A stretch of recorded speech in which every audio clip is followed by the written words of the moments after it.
이번에 의성에서 산불이 나고 그로 말미암아 많은 사람들이 피해를 입었습니다.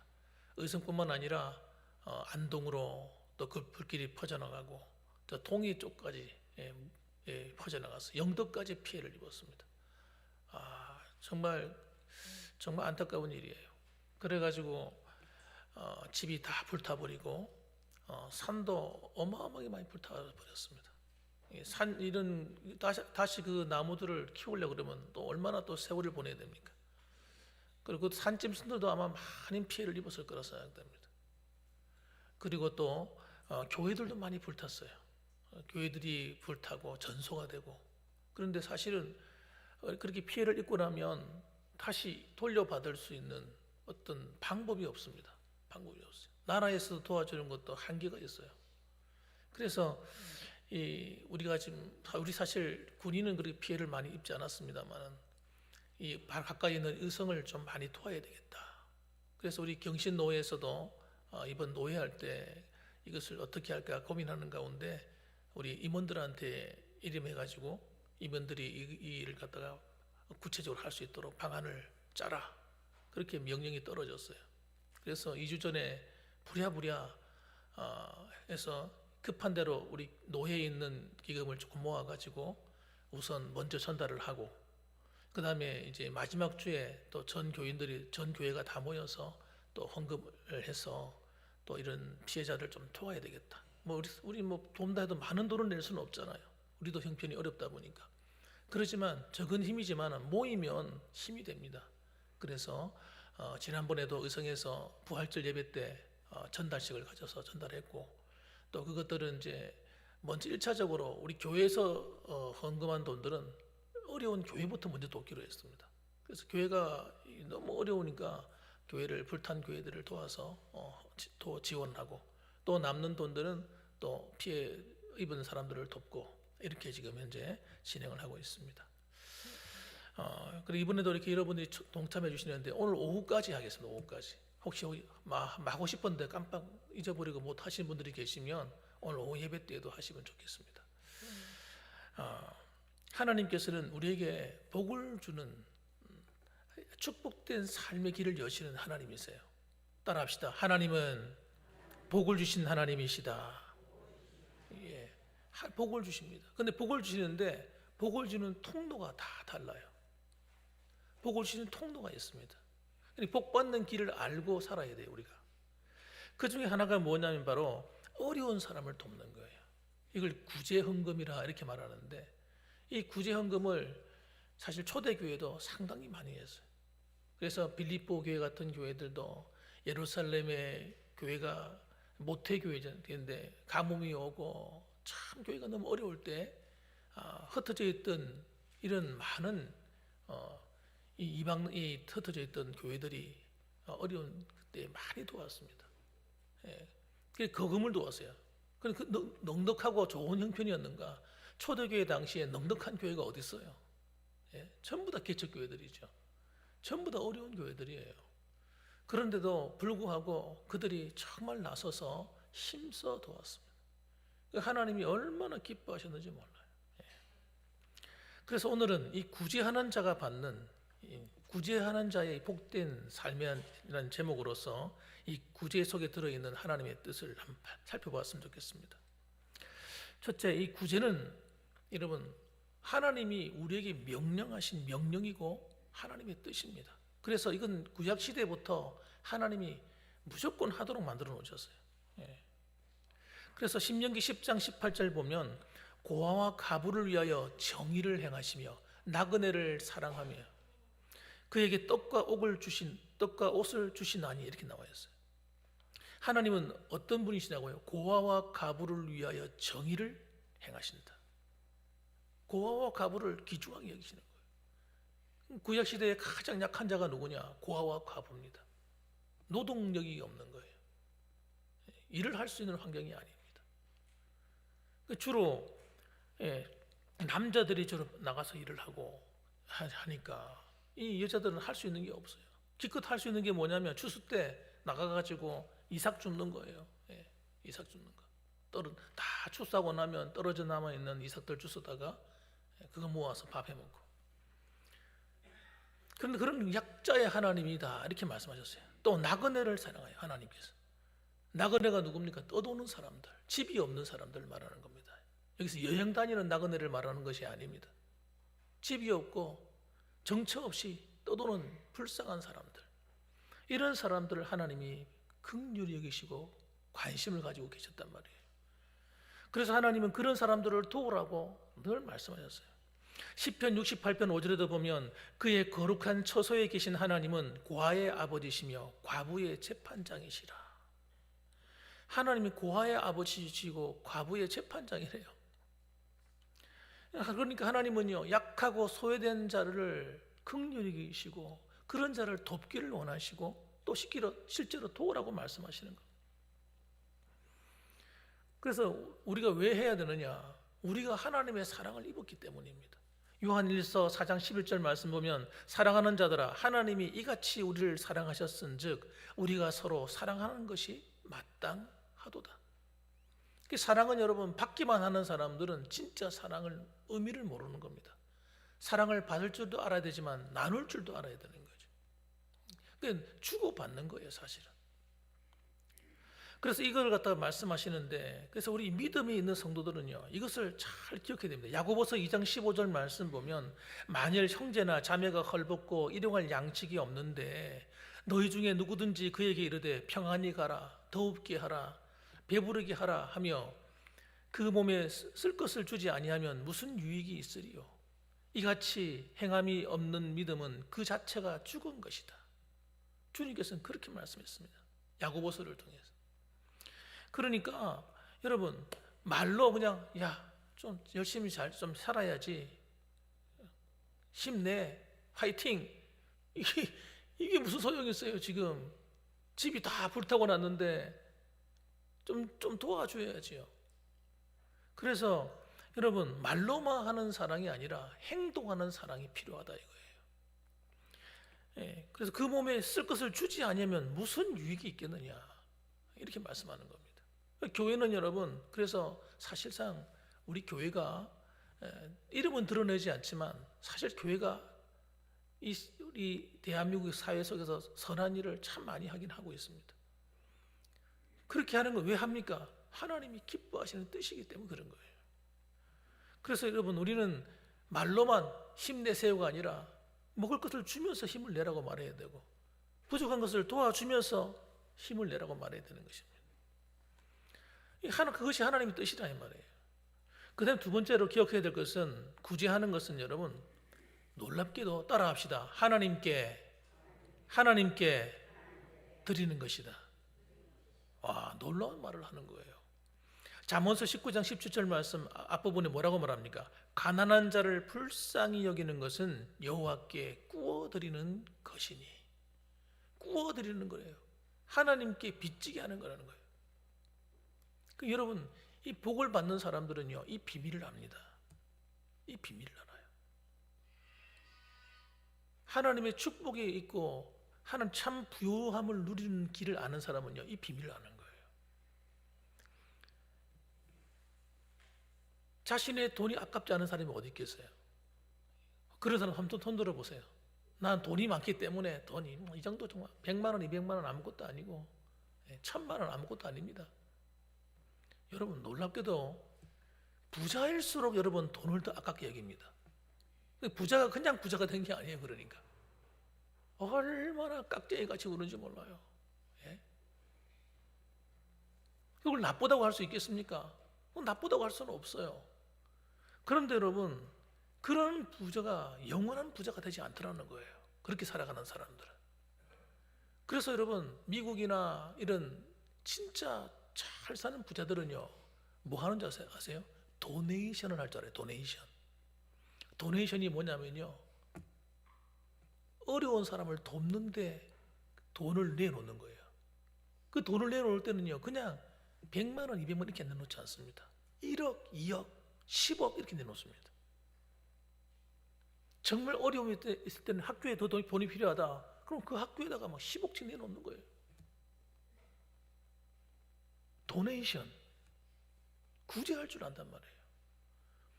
그러니까 하나님은요, 그런 사람들을 그냥 두시겠어요? 하나님의 복을 주실 수밖에 없는 거예요. 그런 믿는 자나 믿지 않는 자나 여러분 이 원리가 같다는 걸 아셔야 돼요. 하나님 말씀은요, 우리에게만 적용되는 것이 아닙니다. 이 보편적인 은혜란 말이에요. 이거는. 그래서 불신자들도 여러분 이 원리를 아는 사람이 있어요. 연예인 같은 경우도 보면요, 하나님께 복을 받는 사람들이 있어요. 물질을 막 내놓는 거예요. 그 중에 믿는 사람이 상당히 많죠. 보면요, 믿는 사람들이야. 이야기 보면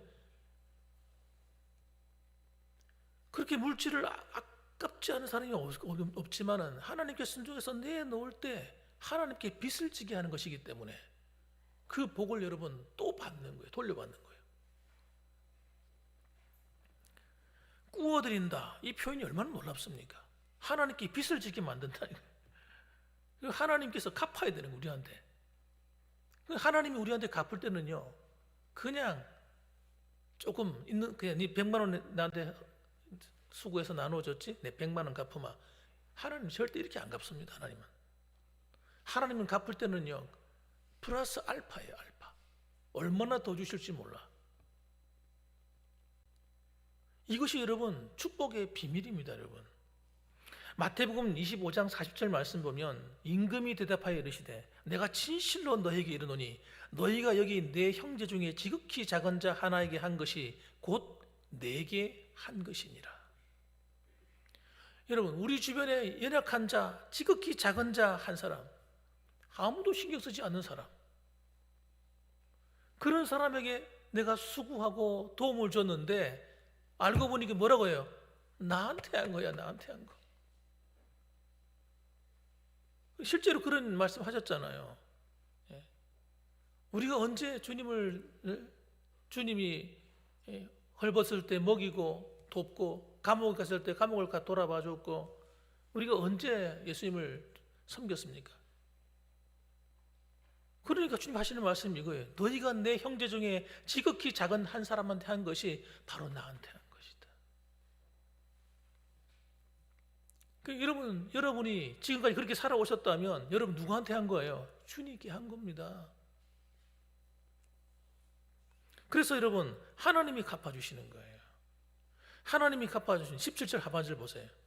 그의 선행을 그에게 갚아주신다는 거. 하나님께서 따라합시다. 그의 선행을 그에게 갚아주시리라. 누가요? 누가? 하나님이. 여러분 이 비밀을 아셔야 돼요. 마태복음 10장 42절 말씀에도 보십시오. 또 누구든지 제자의 이름으로 이 작은 자 중 하나에게 냉수 한 그릇이라도 주는 자는 내가 진실로 너에게 이르노니 그 사람이 결코 상을 잃지 아니하리라. 이렇게 말씀하신 거예요. 상을 잃지 않는데 냉수 한 그릇 가지고 아이고 참말. 여러분 잘 들어보세요. 냉수 한 그릇 그게 뭐가 가치가 있는 겁니까? 아무 가치 없는 거죠. 그냥 물 한 잔 줬는데 그 물 한 잔을 줬는데도 불구하고 그 물 한 잔의 상도 잃지 않는다는 거예요.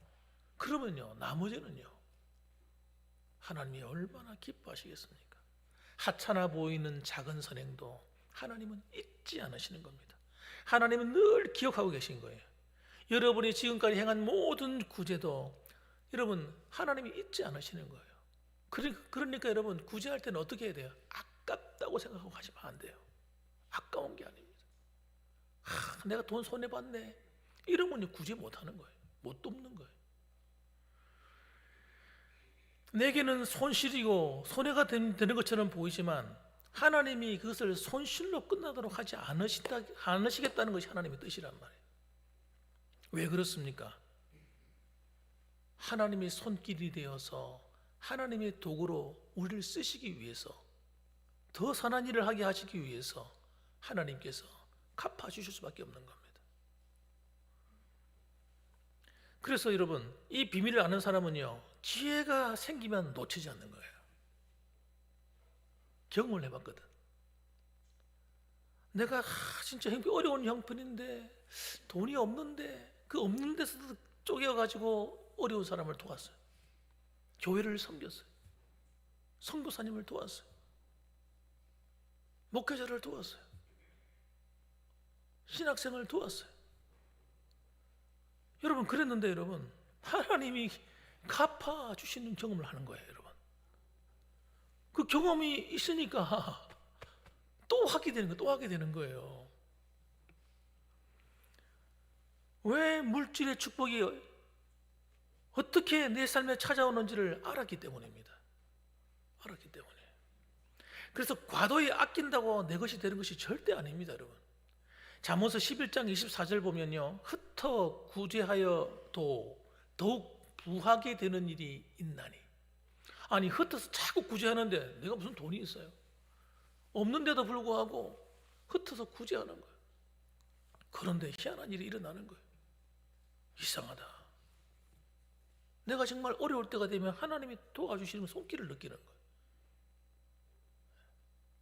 진짜 어려움 만났을 때 하나님이 물질의 통로를 열어주시고 안 될 걸 되게 만들어주시고 갑자기 그 일을 통해서 돈이 들어오게 만들어주시고 이런 경험을 하게 되는 거예요.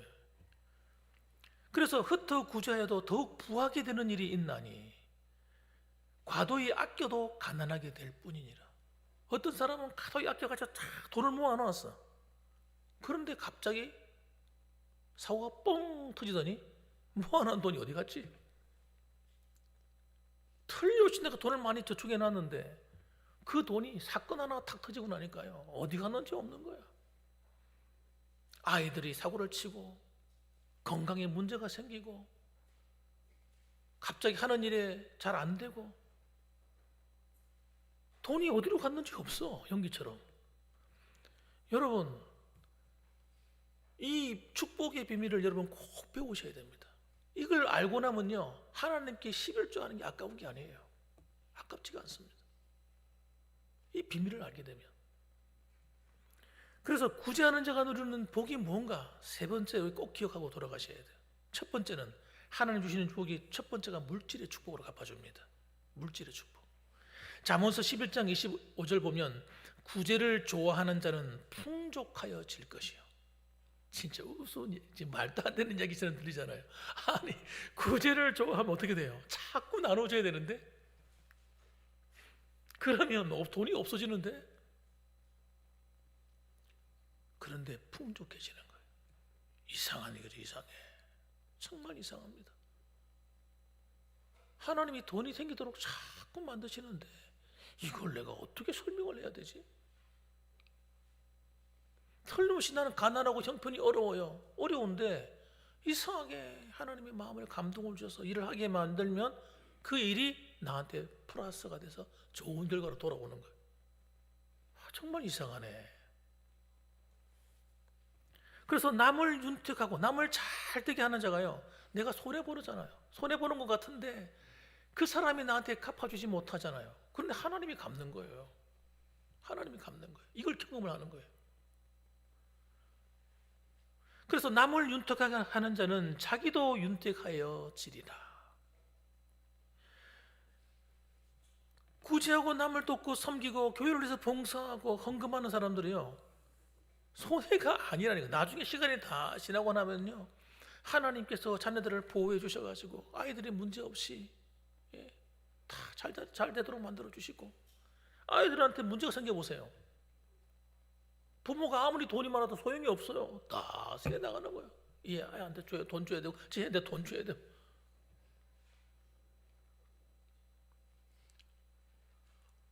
하나님이 자녀들을 축복하시는 거예요. 그러니까 문제가 안 생겨요. 문제만 안 생겨도 되는 거예요. 필요한 것을 공급해 주시고 때를 따라 이상하게 채워주는 거예요. 여러분, 이것이 여러분 하나님이 주시는 은혜입니다. 은혜. 이 비밀을 알아야 돼요.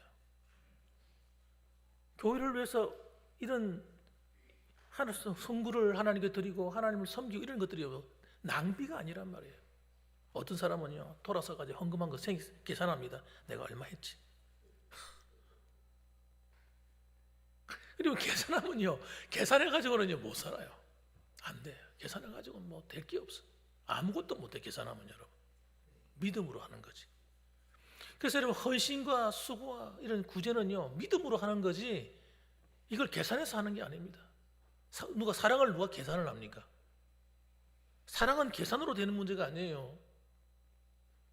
사랑은 계산이 되는 게, 그 사랑하면 벌써 계산한다부터 사랑 아닌 거예요. 하나님을 사랑하는데 계산 다 하고 어떻게 사랑합니까? 아내와 남편을 사랑하는데 계산해 보세요. 갈랐어야지. 지금까지 같이 살면 안 되지. 남편 때문에 손해본 거 생각해 보세요. 얼른 헤어졌어야지.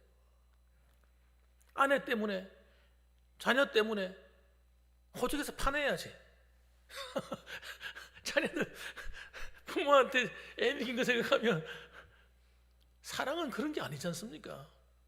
사랑은 모든 걸 초월하는 거예요. 그래서 하나님이 그걸 사랑으로 받으시기 때문에 하나님도 사랑으로 갚아주시는 겁니다, 여러분. 때를 따라 채우시고 때를 따라 도우시는 겁니다. 그 다음에 찾아오는 게 뭐냐? 삶의 평안과 행복입니다. 이사야서 58장 10절 말씀 보면 이렇게 말씀해요. 줄인 자에게 내 심정을 동하며. 줄인 자, 어려운 사람에게 마음이 아픈 거예요. 어떤 사람은요, 그런 사람 봐도 지나가는데, 어떤 사람은 안 됐어, 마음이 애달파. 내 심정을 동하며 괴로워하는 자의 심정을 만족하게 하며. 만족하게 하면 해결에 도움을 준다는 거예요. 그렇게 하면 어떻게 되느냐? 네 빛이 흑암 중에 떠오르며 네 어둠이 낮과 같이 될 것이며, 이렇게 말합니다. 우리가 살아가다 보면 때로는 흑암과 같은 어둠을 만날 때가 있습니다. 그런데 여러분, 하나님이 그 어둠을 몰아내 버리는 거예요. 내 빛이 흑암 중에 떠오른대요. 와, 뭐 어둠이 안 될 것 같은데 하나님 빛으로 쫙 인도해 주시는 거예요. 그래서 어둠이 낮과 같이 될 것이며, 고난한다고 당한다고 다 망하는 게 아닌 거예요. 어려움이 왔다고 다 안 되는 게 아닌 거예요. 하나님이 그 사람을 붙들어 주시고 축복하시면요, 그 어려운 가운데서 빛이 비치고 앞길이 열리고, 할렐루야, 하나님 그렇게 돕는다는 거예요. 그러니 마음이 편할 수밖에 없지. 또 그 다음에 보니까 11절에 보니까 여호와가 너를 항상 인도하여. 하나님께서 어떻게 해요? 항상 매일 인도한대요, 그 사람을. 메마른 곳에서도 내 영혼을 만족하게 하며. 메마른 것, 어떨 때 메마릅니까? 가뭄이 와가지고 메말라. 삶에 모든 사람이 가뭄이 와가지고 어렵다고 난리야. 그런데 하나님이 내 영혼을 만족하게 채우시는 거예요. 마음이 평안할 수밖에. 또 네 뼈를 견고하게 하리니. 이 뼈가 뭡니까? 뭘 상징하는 겁니까? 뼈가 부러져 보세요. 어떻게 됩니까? 사람이 꼼짝도 못합니다. 건강을 지켜준다는 얘기를 하는 거예요. 병마가 때로는 찾아오지요. 나이가 점점 들어가면요, 이런 병 저런 병, 이런 몸이 약해집니다. 기력이 쇠하기도 합니다. 그런데 그렇다고 해서 죽는 게 아니란 말이에요. 하나님이 내 건강을 지켜주기 때문에. 할렐루야. 하나님이 네 뼈를 견고하게 하신다 이거예요. 그래서 너는 물된 동산 같겠고 물이 끊어지지 아니하는 샘 같을 것이라. 아무리 기근이 오고 아무리 난리가 나도 하나님이 물된 동산같이 물이 끊어지지 않게 해서 내가 살아가는 삶에 필요한 것이 다 공급되도록 하나님이 그렇게 지켜주겠다는 거예요. 여러분, 이런 복 받을만 합니까? 안 받을만 합니까? 정말 받을만 하지 않습니까? 오늘 이 자리에 계신 여러분들에게 이런 물된 동산같이 하나님의 은혜의 샘이 끊어지지 않는 평강의 축복, 삶의 축복이 있기를 주님의 이름으로 축원합니다. 여러분이 오늘 돈 헌금 하나 낸 것, 이것을 그래 하면 귀하다는 걸 얘기하는 거예요. 돈이 많고 적으면 아무 상관없어요. 100만 원을 하든 10만 원을 하든 만 원을 하든 1000원을 하든 여러분이 마음으로 한 것은 하나님 다 받으시는 거예요. 그 다음에 여러분, 더 놀라운 것은 여러분, 하나님께서 하늘나라에서도 이 복을 주시는 거예요. 하늘나라에서. 누가복음 14장 13절 보면 잔치를 베풀거든 차라리 가난한 자들과 몸 불편한 자들과 저는 자들과 맹인들을 초대하라. 그리하면 그들이 갚을 것이 없으므로 네게 복이 되리니 이는 의인의 부활 때에 네가 갚음을 받겠음이라 하시더라. 여러분, 우리가 이 땅에서 수고하고 어려운 사람을 도우면요 어떻게 되느냐? 의인이 부활 때에 우리가 하나님 앞에 가서 우리가 천국에 들어갈 때 부활의 몸을 입고 들어가잖아요. 그때 하나님께서 상으로 다 갚아준다는 걸 얘기하는 거예요. 아무도 모르게 행한 그 일도 하나님이 우리 행위책에 다 기록되어 있다는 거예요. 이게 김땡땡, 박땡땡, 최땡땡, 홍땡땡, 이땡땡. 그들이 어릴 때부터 살아가면서 하나님 앞에 주님 이름으로 행한 모든 선한 일 하나님이 다 기록해 놓으신 거예요. 그리고 잊지 않으신 거예요. 이 땅에서도 갚아주시고 내세에서도 갚아주겠다는 얘기하는 거예요. 그러니까 구제하는 일은요 단지 이 땅에서의 복만 있는 것이 아니라 내세의 축복, 하늘의 상급으로 이어지는 놀라운 축복인 것입니다. 그러니까 여러분, 우리는 이 놀라운 축복을 왜 안 누리게 되겠습니까? 누려야지. 그 사실 회의하면서 어떤 일이 있었냐면 제가 임원에 이번 들어갔기 때문에 이번 회의하면서 제가 강조한 게 있었어요. 그냥 교회 재정으로 헌금하자. 그냥 합시다 이렇게 얘기하는 거예요. 교회 재정으로 하면 어려운 교회들은 못합니다. 어려운 열댓 명, 20명, 30명 앉아있는 교인들은요 헌금할 수가 없어요. 또 부활절 헌금까지 있죠. 이러니까 참 힘들잖아요. 그게 아니라 재정 갖고 하면 그들도 이 부활절 헌금을 내고 해서 그 재정은 다 들어가야 되는데 재정 이거 너무 어렵지 않습니까? 재정 몇 천만 원 안 되는 교회 많거든요. 단임 목사 그 목회비도 못 줘, 사역비도 못 준다니까요. 사례비도 못 줘. 그런 교회들이 많은데 어떻게 해요? 재정에 널 떼갔으면 또 떼주면 얼마나 떼주겠습니까 도대체? 그러니까 단돈 얼마나 하더라도 저는 주장한 거예요. 헌금합시다. 헌금. 그들이 형편대로 헌금하면 될 거 아니냐? 10,000원 할 수 있는 사람 10,000원 하고 1,000원 할 수 있는 사람 1,000원 하고. 중요한 것은 그렇게 헌금해야 그들이 복을 받을 게 아니냐 이거예요. 저는 그런 주관을 갖고 있어요.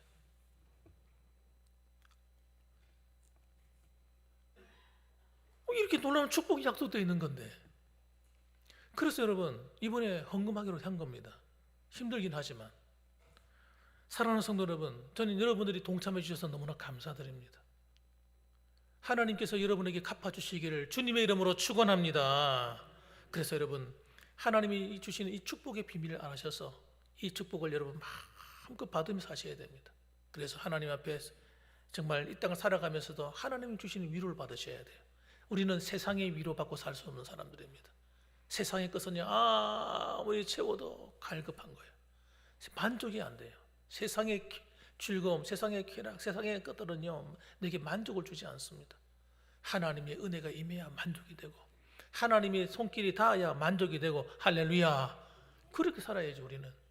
그래 오늘도 이 사실을 기억하고 오늘도 믿음으로 우리 힘을 내어서 더욱더 주의 선한 일에 힘쓰시는 저와 여러분들 되시기를 주님의 이름으로 축원합니다. 아멘. 기도하겠습니다.